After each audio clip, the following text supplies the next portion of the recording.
The yellow school bus pulled up to Westlake High School on a crisp Monday morning. Among the students stepping off was a tall, dark-skinned boy with serious eyes and a quiet walk. Devin Williams was the new kid, again.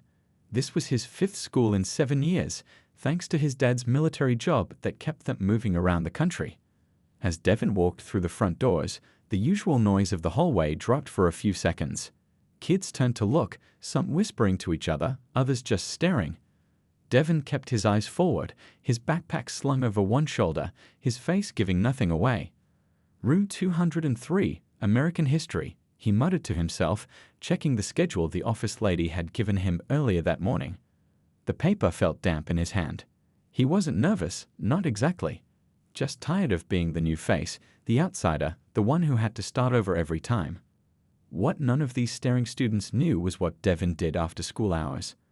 They couldn't see the 5 trophies sitting in boxes still unpacked in his bedroom.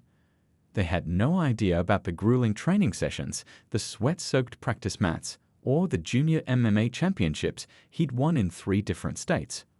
All they saw was a new black kid who didn't smile much. Devin found room 203 and slipped into an empty seat in the back row. A couple of boys near the front, one with spiky blonde hair, another wearing a Letterman jacket, turned around to check him out. Their eyes lingered a little too long, their smirks a little too familiar. Devin had seen that look before. Remember what Dad said, he thought, opening his notebook. Just last night, his father had placed a heavy hand on his shoulder and looked him straight in the eye. "Son, I know it's tough being the new kid," his dad had said, the lines around his eyes deepening. "But you keep those grades up and stay out of trouble. Don't let anybody push your buttons. We clear?" "Yes, sir," Devin had answered, like always. His dad knew what could happen.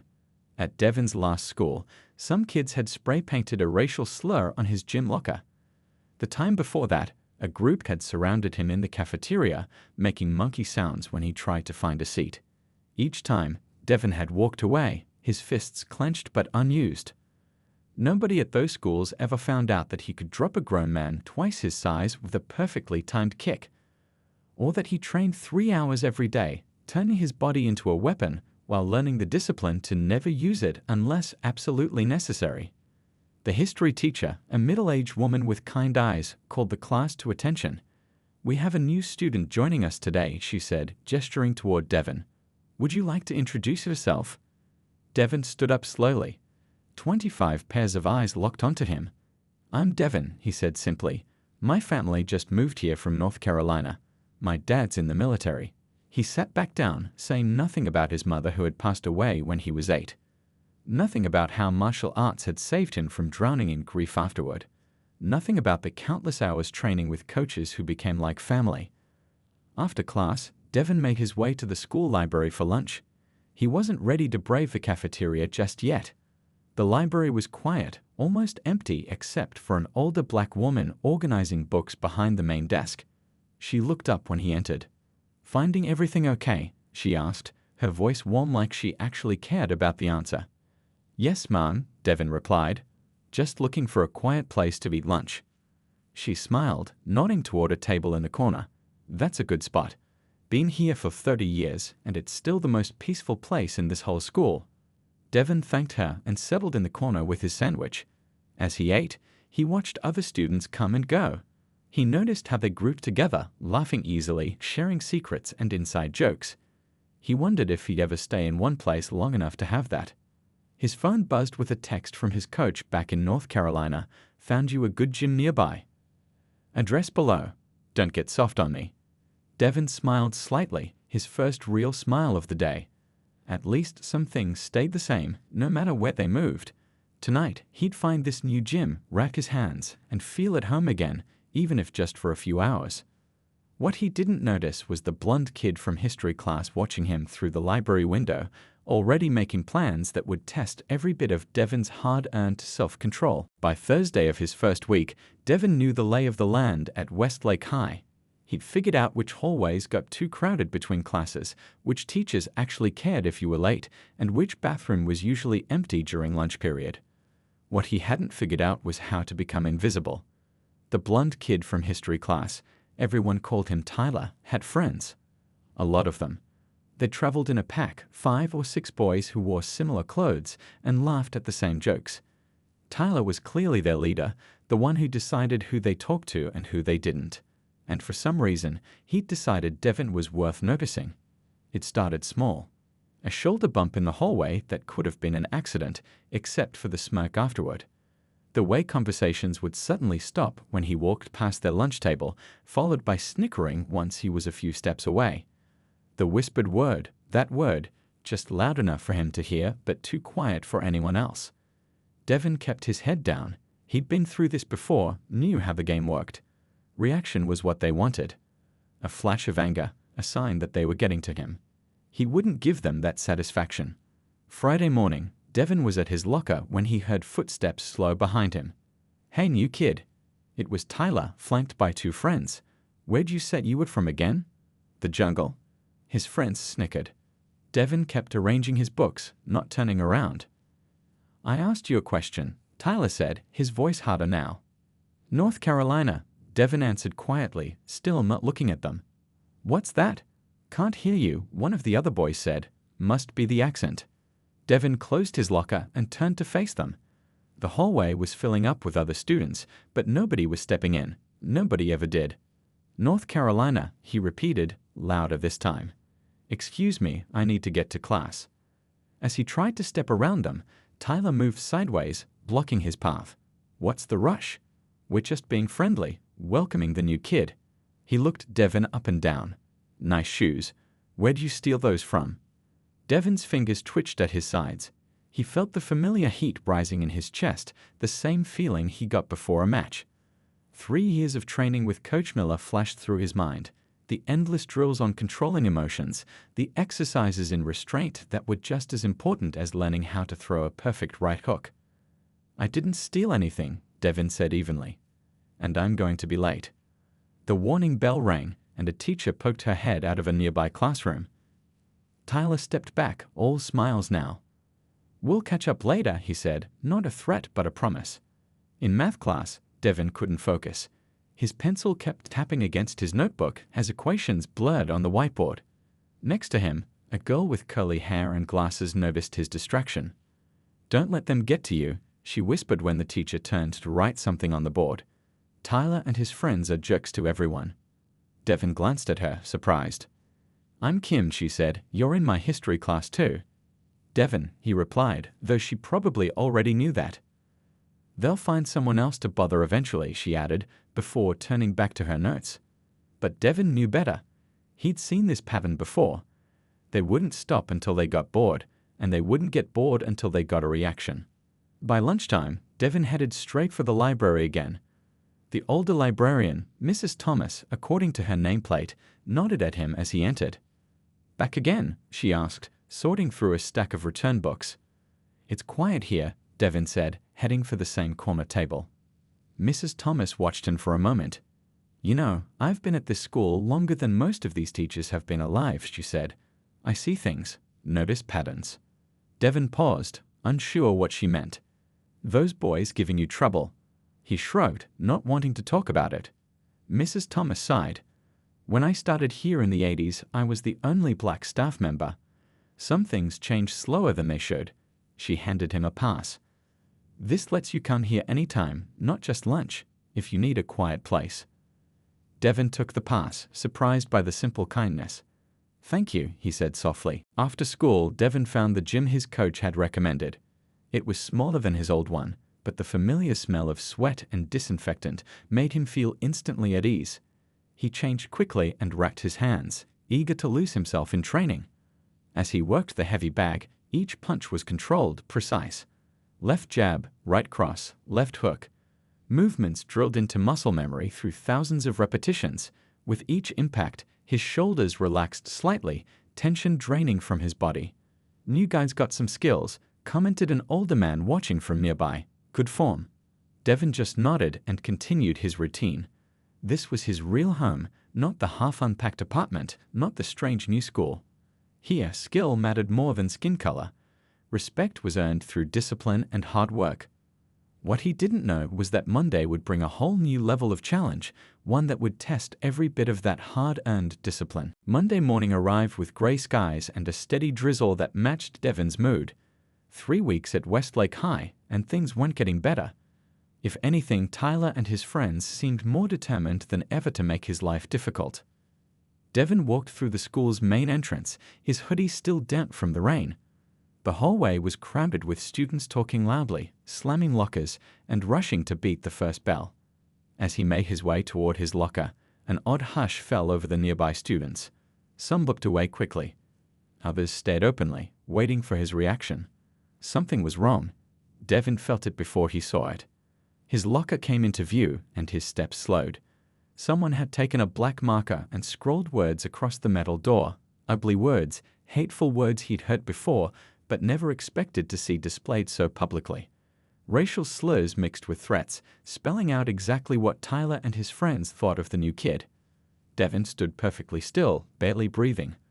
Around him, the hallway seemed to fade away, the chatter becoming distant noise.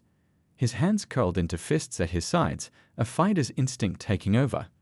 5 years of training had taught his body how to respond to threats, how to anticipate attacks and counter them with devastating precision. But this wasn't the ring. There were no rules here, no referee to step in, no clear opponent to face. Mr. Williams. A sharp voice cut through his thoughts. Mr. Peterson, the assistant principal, was standing beside him now, frowning at the defaced locker. "Come with me, please." Devin followed him to the office, aware of the whispers trailing behind them. Inside, Mr. Peterson motioned for him to take a seat. "We don't tolerate this kind of behavior at Westlake," he said, his tone stern but not unkind. "Do you have any idea who might have done this?" Devin knew exactly who had done it, but he also knew how these things worked. Without proof, it would be his word against Tyler's. And Tyler's family had lived in this town for generations. His dad was on the school board. "No, sir," he replied quietly. Mr. Peterson studied him for a moment, clearly not believing him. "I notice you've been spending a lot of time in the library lately, keeping to yourself." He leaned forward. "Son, I need to be clear. If you're planning some kind of retaliation, that will only make things worse." Devin looked up, surprised. "I'm not planning anything." "Good, because troublemakers don't last long at this school." The warning was clear. "The janitor will clean your locker. Try to stay out of trouble.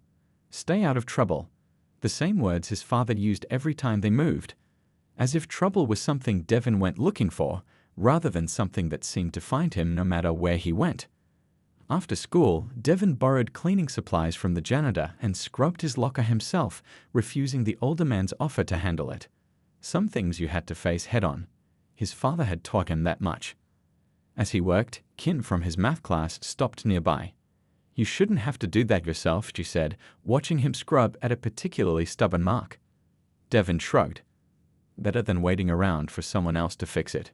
Kim hesitated, then blurted out, "They've been worse since you came. Tyler and them. Like they've got something to prove." "Not my problem," Devin said, though they both knew that wasn't true. "Anyway, a bunch of us study in the library after school on Wednesdays. You should come." She walked away before he could respond. That evening, Devin didn't go straight home. He went to the gym, Neat driving him there with an urgency he hadn't felt in months. The small community gym was nearly empty, just a few regulars working with weights in the corner. Devin wrapped his hands carefully, a ritual that calmed him no matter how upset he felt. Left hand, right hand around the wrist, between each finger, across the knuckles. By the time he finished, his breathing had slowed. He faced the heavy bag, settled into his stance, and began. Each punch was controlled at first: jab, cross, hook, uppercut. Textbook combinations Coach Miller would approve of. But as minutes passed, his strikes grew harder, faster. The slap of fists against leather echoed in the quiet gym. Behind every punch was a face. Tyler sneering at him in the hallway. Mr. Peterson assuming he was the troublemaker. The curious stares from students waiting to see if the new kid would snap. The memory of his father's disappointed face the one time Devin had fought back at his old school. "Whoa there, young man. You trying to murder that bag?" Devin stopped, breathing hard. The gym owner, an older man with gray hair and cauliflower ears that marked him as a former boxer, was watching from nearby. "Sorry," Devin muttered, embarrassed. "Don't apologize. Just saying, with technique like that, you ever think about competing?" The man stepped closer, eyeing Devin's stance. "You've had training. Good training." Devin nodded. "Back in North Carolina. Junior MMA." The older man whistled. "Thought so. You got the look." He extended a weathered hand. "I'm Ray. This is my place." Devin. "Well, Devin, we got a small group trained here for competitions. Nothing fancy, but they're serious. You'd fit right in." For the first time in weeks, Devin felt a glimmer of hope. Something familiar in this strange new place. "I'd like that." As he walked home later, muscles pleasantly sore from training, Devin wondered what Tyler and his friends would think if they knew what he was capable of. How quickly he could take them down if he wanted to. But that wasn't who he was. Fighting was about discipline, not anger. About control, not revenge. Still, as he approached his apartment building, Devin couldn't help thinking that his patience had limits. And those limits were being tested more each day. The gym became Devin's sanctuary over the next week. Every afternoon, he trained with Ray and the small group of fighters, losing himself in the familiar routines. For those few hours, he wasn't the new kid or the outsider. He was just a fighter respected for his skill and discipline. But school was a different story.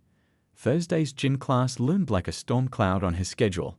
It was the one class where he couldn't avoid Tyler and his friends, couldn't hide in the back row or slip away to the library.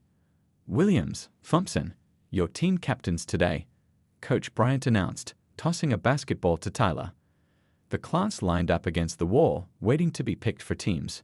Devin stood at the front, keeping his face blank as Tyler made a show of looking him up and down. "I'll take Mike," Tyler said, ignoring Devin completely. One by one, he chose his friends and the better players, leaving Devin to pick from whoever was left. It was a small thing, childish even, but the message was clear. You don't belong here. The game started rough and got worse. Tyler's team played dirty, elbows thrown when the coach wasn't looking, hard fouls that went uncalled, trash talk that grew increasingly personal. "Hey, Williams, they even have basketball where you come from? Or just throwing spears?" Tyler laughed, loud enough for nearby players to hear, but not loud enough to reach Coach Bryant. Devin kept playing, focusing on the game. His team was losing badly, but he scored several times with quick, precise movements that surprised everyone. Years of martial arts training had made him fast on his feet, hard to block. With 5 minutes left in class, Coach Bryant got called to the office for a phone call. "Keep playing, I'll be right back," he called over his shoulder. "Thompson, you're in charge." As soon as the door closed behind him, Tyler's whole demeanor changed. He bumped Devin hard during the next play, sending him stumbling. "Oops," Tyler smacked. "Didn't see you there." The next time Devin got the ball, 2 of Tyler's friends surrounded him, trapping him against the wall. "Give it up, new kid," one said, reaching for the ball. Devin pivoted smoothly, a fighter's move, and broke free. He passed it to a teammate and jogged down court, aware of the surprised looks. When class ended, the students headed for the locker room. Devin took his time, waiting for the crowd to thin before he went to shower. But Tyler and 4 friends were waiting for him inside, blocking the exit. "Think you're special, don't you?" Tyler stepped closer. Show-off moves on the court, acting all better than everyone. "I'm not looking for trouble," Devin said quietly, glancing around. The locker room had emptied except for them. "Well, trouble found you anyway." Tyler pushed him, hard enough that Devin bumped against the lockers. "You don't fit in here.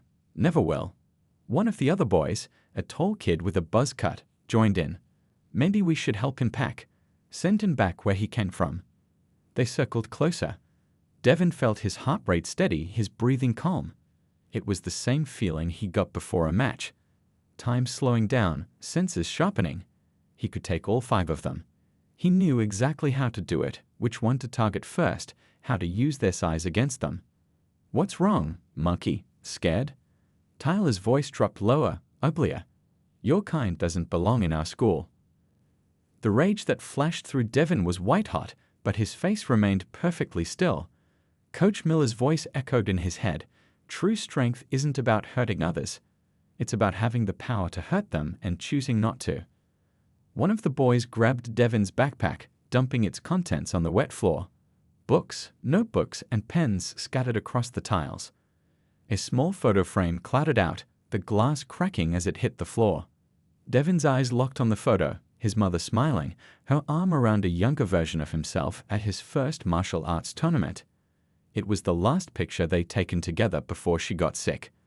Something must have changed in his expression because Tyler took a step back. "What's the matter?" "Gonna cry about your ruined homework." Devin bent down slowly, picking up the photo frame. His fingers traced the crack in the glass. "This was my mother," he said, his voice so quiet they had to strain to hear him. "She died when I was 8. For a moment, genuine shame flickered across one boy's face. Not Tyler's, though. "So what? Not my problem, your mom's." "Don't." Devin cut him off, a single word that carried such quiet intensity that Tyler actually stopped mid-sentence. "Don't finish that sentence if you want to walk out of here." It wasn't a flashy threat, no shouting or chest pounding, just the simple truth, delivered by someone who knew exactly what he was capable of. A tense silence filled the locker room. Then Coach Bryant's voice boomed from the hallway, breaking the moment. "Everyone better be dressed and out of there in 2 minutes." Tyler and his friends backed away. "This isn't over," he muttered, but the words lacked conviction. Devin carefully tucked the photo into his pocket and gathered his wet books.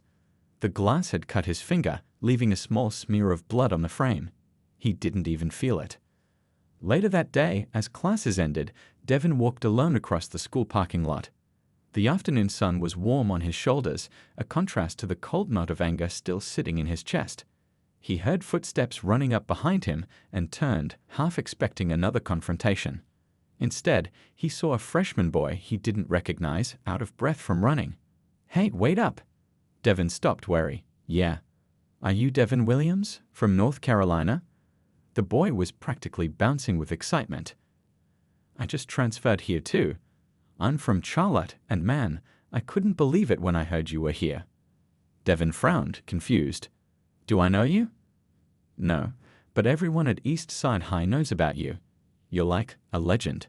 3 state championships in junior M&A. That knockout in the semifinals last year." The boy grinned. "I used to watch all the local tournaments. You were amazing." Devin stared at him, a sinking feeling in his stomach. After all his efforts to keep a low profile, to be just another student. "I'm Alex, by the way," the boy continued, oblivious to Devin's discomfort. "I can't believe no one here knows who you are. You should tell people, man. They'd stop messing with you for sure." Over Alex's shoulder, Devin saw Tyler walking toward his car, close enough to overhear every word. Their eyes met briefly, and Devin saw something new there. Fear. News travels fast in high school. By Friday morning, whispers followed Devin through the hallways. Students who had never spoken to him before suddenly found reasons to walk near him, eyeing him with new curiosity. A group of freshman boys actually pointed as he passed, their voices excited. "That's him. You sure?" "Definitely. 3 championships." Devin kept his head down, pretending not to notice. This was exactly what he hadn't wanted. At every new school, he tried to be just a student, not the fighter. His dad had drilled it into him. Fighting was for the ring, for competition. Not for showing off, not for settling scores. First period was unusually quiet. Devin took his usual seat at the back, but today, no one sat in the empty chairs around him. Not because they were avoiding him like before, but because they seemed unsure how to approach him now. Ms. Chen, the English teacher, was discussing their upcoming assignment when the classroom door opened. Alex, the freshman from yesterday, poked his head in. "Sorry to interrupt," he said, handing Ms. Chen a note. "Office asked me to deliver this." As Ms. Chen read the note, Alex turned to the class with a big grin. His eyes found Devin, and he gave an enthusiastic thumbs up before leaving. Devin sank lower in his seat. "Devin," Ms. Chen called, "you're wanted in the main office." The walk to the office felt longer than usual. Inside, Principal Walsh was waiting with a woman Devin hadn't met before. "Devin, this is Ms. Rivera, our activities coordinator," Principal Walsh said. "She has an interesting proposal for you." Ms. Rivera smiled warmly. I understand you're quite an accomplished martial artist. We're putting together a showcase for our spring assembly next week, student talents and achievements. We'd love to have you demonstrate some of your skills. Devin's stomach dropped. I don't really do demonstrations. It would be a great way for you to connect with other students, she pressed. Help everyone get to know the real you. The real you. As if throwing punches and kicks was who he really was, rather than something he did. I'll think about it, Devin said finally, knowing it was easier than explaining why he kept this part of himself separate. By lunchtime, the cafeteria was buzzing. Devin had just set his tray down at his usual empty table when Kim appeared, sliding into the seat across from him. So, she said, unwrapping her sandwich, were you planning to mention the whole champion fighter thing, or was that going to be a surprise? Devin shrugged. It didn't seem important. Kim rolled her eyes. Not important. Half the school is talking about you right now. She leaned forward. Alex showed everyone your tournament videos on his phone. That spinning kick knockout? Pretty impressive. It's just something I do, Devin muttered, uncomfortable with the attention. Well, it changes things, Kim said matter-of-factly. Tyler's been strutting around like he owns this place for 3 years. Now everyone's wondering if he's finally met his match. Devin looked up sharply.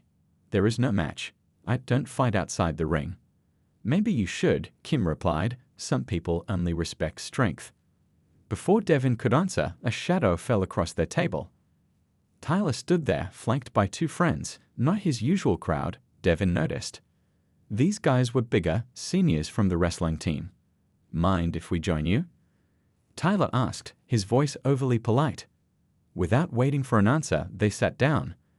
An uncomfortable silence stretched across the table until Tyler broke it. So, he said, attempting a casual tone, Alex tells us you're some kind of karate kid. Mixed martial arts, Devin corrected automatically, not karate. Whatever. Tyler waved his hand dismissively. The point is, you've been holding out on us. Acting all quiet and harmless when you're actually some kind of fighting machine. The cafeteria had grown quieter. Nearby tables were openly watching now, waiting to see what would happen. I'm just a student, Devin said evenly. Like everyone else. Tyler leaned forward. See, that's where you're wrong. You're not like everyone else. You never tried to be. His voice dropped lower. And now we know why. You thought you were better than us all along. I never said that. You didn't have to. Tyler's smile didn't reach his eyes. But now I'm curious. If you're such a badass, why take all that crap from us? Why not fight back? Kim shifted uncomfortably beside Devin. The silent audience around them seemed to be holding their breath. Because that's not what fighting is for, Devin said simply. Tyler laughed, but it sounded forced. Really? Then what's it for? Discipline, self-control. Devin met his eyes steadily. Anyone can lash out when they're angry. It takes more strength to walk away. One of the wrestlers snorted. Sounds like excuses to me. Think what you want. Devin stood up, picking up his tray. I'm not here to prove anything to anyone. As he turned to leave, Tyler called after him, loud enough for half the cafeteria to hear. Your mom teach you to be such a coward? Or was that your dad's idea? Devin froze mid-step. The cafeteria went completely silent. For 3 weeks, he'd let their words roll off his back. He'd cleaned his own locker, picked up his own scattered books, swallowed every insult. But this, bringing his parents into it, crossed a line. Slowly, Devin turned around. Everyone watching expected anger, expected an explosion of the violence they'd heard about. Instead, they saw something more unsettling, absolute calm. My mother died when I was 8, he said, his voice quiet but carrying in the silent room. She taught me to stand up for myself, yes, but she also taught me to pick my battles. And you, he looked directly at Tyler, aren't worth fighting. With that he walked away, feeling dozens of eyes on his back. He heard whispers start up again, but they sounded different now. Less excited, more thoughtful. As Devin pushed through the cafeteria doors, he nearly collided with Mrs. Thomas, the librarian, who was on her way in. Whoa there, she said, steadying herself. Then she saw his face. Everything okay? Devin nodded automatically. Fine. Mrs. Thomas glanced past him into the cafeteria, where students were still watching the doors. She said, not convinced. You know, when I was your age, my grandmother had a saying, sometimes the loudest statement is silence, and sometimes the strongest punch is the one you don't throw. Devin looked at her, surprised. What? She smiled. You think librarians don't know about fighting? She patted his arm. Come on. The library's empty right now. Good place to catch your breath before next period. As they walked away, neither of them noticed Tyler watching through the cafeteria window, his expression a complex mix of anger, embarrassment, and something that looked almost like respect. The story was spreading through the school, the new kid who could fight but chose not to. By the end of the day, Devin had received 3 invitations to sit with different groups at lunch and an offer to join the school's boxing club. And in the back of Tyler's mind, a plan was forming. If Devin wouldn't fight back, how far could he be pushed before he broke? Monday morning felt different. Devin noticed it as soon as he walked through the school doors. The looks he got weren't fearful or mocking anymore. Instead, students nodded at him, some even smiled. A couple of guys from the wrestling team gave him respectful nods as he passed. Dude, that kata thing was awesome. A boy from his math class caught up with him. My dad does karate, and he said your form was perfect. Thanks, Devin replied, still not used to the positive attention. At his locker, he found Kim waiting for him. Well, look who's the school celebrity now, she teased. The mysterious fighter who doesn't like to fight. Devin shook his head, but he was smiling. Not exactly what I was going for. Sometimes we don't get to choose how people see us, Kim said, but we do get to choose how we handle it. As they walked to class together, Devin noticed something else different. Tyler and his friends were keeping their distance. Not in a fearful way, but almost respectful. When they passed in the hallway, Tyler gave a small nod, nothing more. In history class, Principal Walsh made a surprise appearance, asking to speak with the teacher in the hallway. When they returned, Ms. Chen looked at Devin. Devin, Principal Walsh would like to see you in his office during lunch period. Whispers immediately broke out. Getting called to the principal's office was rarely good news. Don't worry, Ms. Chen added. You're not in trouble. When lunchtime came, Devin made his way to the office, curious and slightly nervous. Inside, he found not just Principal Walsh, but Coach Bryant as well. Have a seat, Devin, Principal Walsh said, gesturing to a chair. Coach and I have a proposition for you. Coach Bryant leaned forward. Your demonstration Friday night impressed a lot of people, myself included. I've been talking with the principal about starting an after-school self-defense program for students. Nothing competitive, just basic skills, discipline, awareness, how to avoid dangerous situations. We think you'd be the perfect person to help lead it, Principal Walsh added. Under Coach Bryant's supervision, of course. Devin blinked in surprise. Me? But I've only been here a month. Sometimes the newest perspective is exactly what's needed, Principal Walsh said. You showed something important Friday night, that martial arts isn't about aggression or intimidation. That's a lesson many of our students could benefit from. Think about it, Coach Bryant said. 2 afternoons a week in the small gym. We'd start small, see how it goes. Devin thought about what his father had said about showing people what martial arts was really about. I'd like that, he said finally. But I'm not a teacher. You'd be surprised what you can teach just by example, Principal Walsh replied. By Wednesday, word had spread about the new program. Devin was surprised to see 15 students show up for the first session, including Alex, Kim, and even a couple of Tyler's former friends. All right, everyone line up, Coach Bryant called.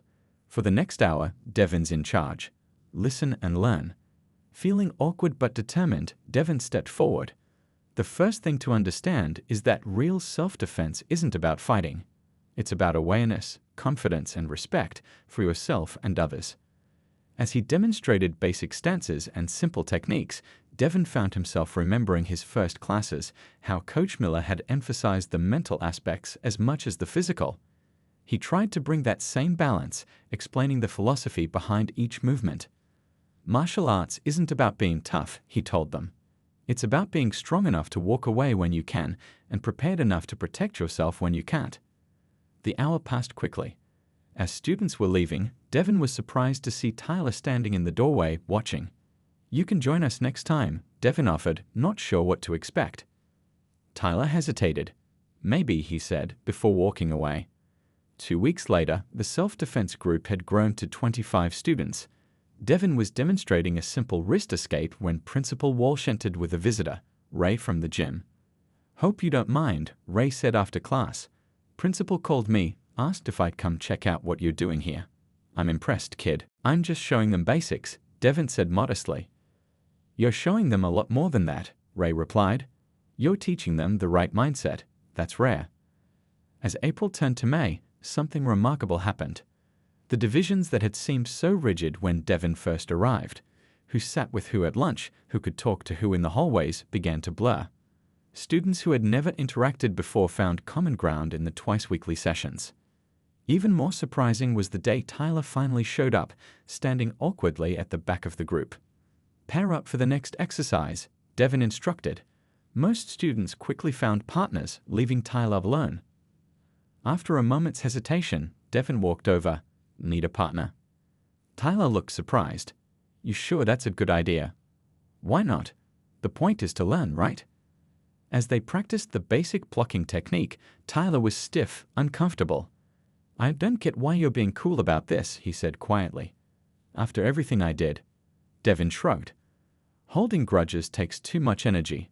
Besides, we're all just figuring stuff out." "I was pretty awful to you." "Yeah, you were." Tyler almost smiled at the blunt honesty. "My dad's the same way, you know. Always talking about who belongs and who doesn't. I never questioned it until..." "Until what?" "Until I saw someone who could have beaten me into the ground choose not to."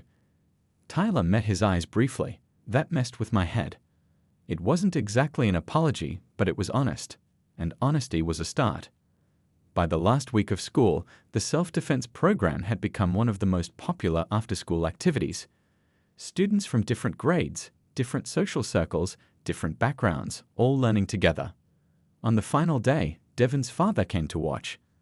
As the students demonstrated what they'd learned, Devin saw the pride in his dad's eyes. "You've done good here, son," his father said afterward, his hand heavy on Devin's shoulder. "Your mother would be proud." That night, as they walked through their apartment, no longer filled with unpacked boxes, but finally feeling like home, Devin realized something had changed within himself too.